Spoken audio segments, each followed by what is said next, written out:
Chi Atienza.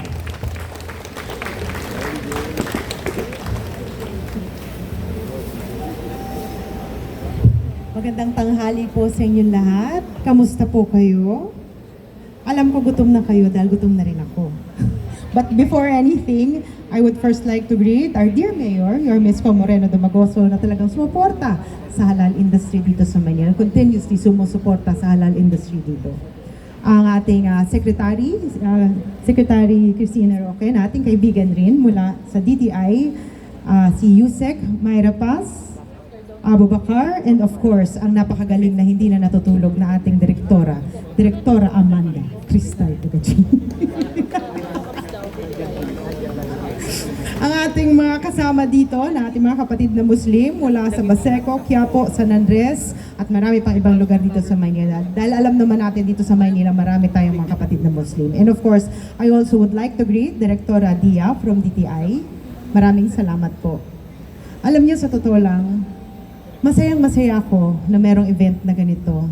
Una, dahil nung ako ay bata pa, puro Muslim food ang kinakain ko. Dahil kalahati po ng Amatista, puro Muslim po ang nandun. Kaya personally, masayang-masaya ako na nandito kayo. At sana kahit kailan wag na kayo umalis para may makakain ako. But nevertheless, alam nyo, nung kami tumatakbo ni Yorme, talagang nakita ko na pareho kami ng puso.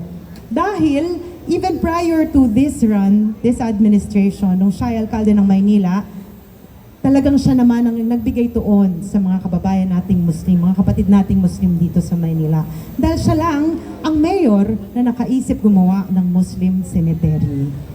Kaya palakpakan natin ang ating alkalde. At hindi ko nahahabaan ito dahil unang-unang gutom na ako. At alam kong gutom na kayo. At pangalawa, dahil alam ko excited na kayong marinig ang kanyang mensahe para sa atin. Ang nagmamahal sa mga Muslim dito sa Maynila, ang ating nag-iisa na proud tayo na narito, si Yorme Isko Moreno Dumagoso.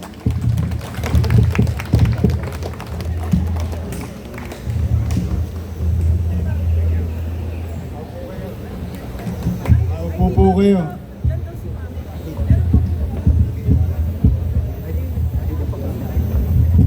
There you go. Maraming salamat. Pag naarawan kayo, masisira yung chinchansu. Anyway, maraming salamat sa ating Vice Mayor. Palakpakan natin Vice Mayor Chi Atienza. To our special guest, big time talaga Maynila. O ibigay mo isang secretary at isang undersecretary at tumungo dito sa ating mumunting event, no? And because this will be the start of everything with regard to the halal industry. And I'm very happy and proud to say that everything starts at kilometer zero. Because Manila is the kilometer zero. From here, we go everywhere. And thanks to our DTI Secretary Maria Cristina Aldeguer Roque. At shout out sa mga batang 80s. Nanonood ba kayo ng mga TV show, noontime show, noong araw? Alam niyo yung Aldeguer Sisters. Sila po yon, pamilya po nila yon. Lagi ninyong kinakahangaan. Sana, Secretary, makita natin yung sample mamaya. It runs in the blood. But anyway, we are very happy and honored, DTI Secretary Maria Cristina Aldeguer Roque, you coming here today in Manila. And of course, our Undersecretary of Tourism, Yusek Maria Paz B. Abu Bakar. Ma'am. To the Department of Tourism, Halal Tourism and Muslim Concern Office, at particular na sa ating DTI rin, Mr. Rajia. No? Sir, welcome. Lahat to the DTI family who are here and tourism family, department heads, particular na our Manila Muslim Affairs, Director Amatunding, at ating mga konsihal na nandito. Tumayo naman kit makita yung mga konsihal natin. Well, again, to our co-workers and our visitors, let me remind you, remind each other. During my first term, while we celebrate today the Halal Festival,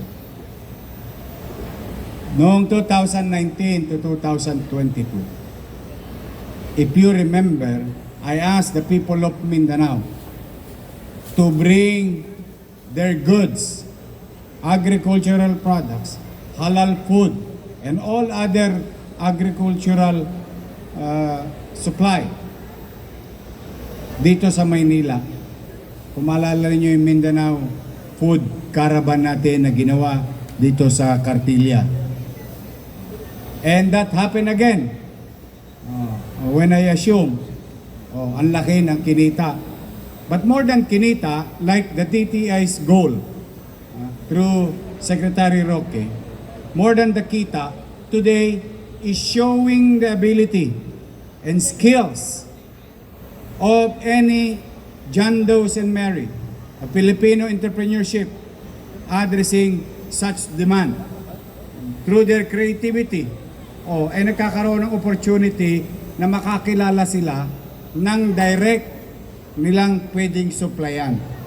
While it is true that it sold about in 5 days, if I'm not mistaken, with Director Levy Pacundo and Director Hison, that food caravan coming from Mindanao sold 7 million pesos in 5 days here in Cartilla. So we did it in the past. We did it also a few weeks ago or a few months ago in Manila. But today, in our own little way, with the support of the national government through Department of Tourism, DTI, at ang masipag naming maabilidad na direktor ng turismo ng Maynila na si Crystal Bagaching, magsasama-sama kami at patuloy naming ipalalaganap two birds in one stone. Food tourism in the city of Manila. That is our goal, because I do believe, particularly today's event, yung mga kapatid natin Muslim, ay tingnan nyo lang, pumunta kayo sa Quiapo. Ngayon, marami kayong makakainang malinis. Hindi lang ito pang Muslim. I would like to inform everyone, baka lang na nagugulat kayo. Hindi, ang halal pang Muslim. No, tama po Secretary Roque. Halal is a system. The food is the same. What they eat, we eat. It's just that there is a process as a matter of respect to their beliefs and way of life. Kaya naman dito sa Maynila, in our own little way, as your government, sa Maynila, bagay, alam to ng mga kapatid natin Muslim. Kabisado nila to. Sa Maynila, walang bakla, walang tomboy. Walang mayaman, walang mahirap, walang middle class. Walang Muslim, walang Kristiyano, at ano-ano pang reliyon.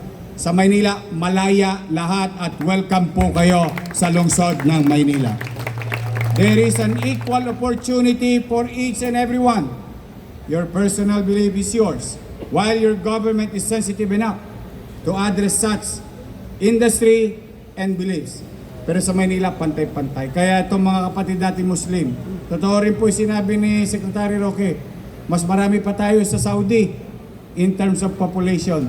And as you can see, I think out of Mindanao, Maynila na yata may pinakamalaking populasyon ng mga kapatid nating Muslim.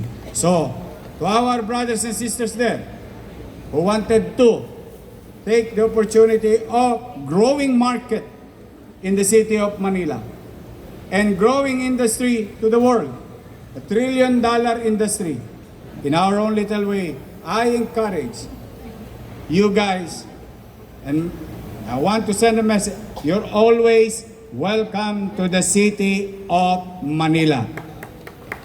You can live here, you can sell your product here, and in our own little way, as like what the directives given to us a few minutes ago by Secretary Roque, na ang Maynila ay makibahagi sa ginagawang programa ng DTI na makatulong ang local government unit in accrediting those body ay gagawin po namin. Didirektahan ko po si Levi Pacundo na kung po pwede makipagtulungan sa DTI. Kasi sayang, napakarami namin dito. Sa Parola, may Islamic community. Sa Baseco, may Islamic community. Sa San Andres, may Islamic community. Sa San Miguel, may Islamic community. And of course, Quiapo area. So it's everywhere. And we don't forget who we are as Manileño. Madam Madam Yusek Myra, Manila is an Islamic community. It is who we are in the past. It is who we are in the past. We will never forget. While the world changes and we adapted, but we continue to honor our ancestors and who we are. Sabi nga, ang hindi lumingon sa pinanggalingan ay hindi makararating sa parorona. Rest assured to others like me, who is a Catholic, sa Maynila, pag naggugobyerno na, lahat pantay-pantay. May equal opportunity sa lungsod ng Maynila. So today, to the participants, rest assured, you're always welcome. Tama po si Director Crystal Bagaching. This is the start. This is the beginning of a bigger picture of Manila's campaign to promote food tourism. And one of the menu in the food tourism of Manila is halal food in the city of Manila.